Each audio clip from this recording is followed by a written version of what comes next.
এখন বাজে রাত 12:31। তো আজ হচ্ছে 25শে ডিসেম্বর, কেক খাওয়ার দিন। তাই রাত্রি লুকি লুকি কেকটা খেয়ে ফেললাম আমি একাই। দেন সকালে উঠে টিউশনি থেকে এসে মা আমাকে দুটো বালতি ধরে দিল, বলে যা 2 বালতি জল নিয়ে। তো আমিও 2 বালতি জল নিয়ে বাড়ি চলে গেলাম। তারপর আমাদের এই কচুপাড়া বাছুরটাকে নিয়ে একটু খামারে বেঁধে দিয়ে চলে এলাম আমি। তোমরা যদি কোনোদিন কেউ আমাদের বাড়ি আসো তো এর থেকে একটু দূরে থাকবে, না হলে পেছনে ভরে দিবে, মানে সিং।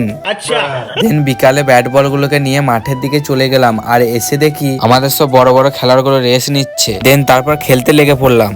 আমার তো একবারই মনে নেই যে আজকে কেক খাওয়ার দিন। তো প্রথম মা আমাকে দোকান থেকে একটা কেক কিনে নিয়ে এসে দিল। তারপর আমিও টাকা নিয়ে চলে গেলাম বাজারে কেক কেনার জন্য। এইখানে এসে দেখি অনেকই কেক আছে, তো আমার এইটা চয়েস হলো, খেলা হবে।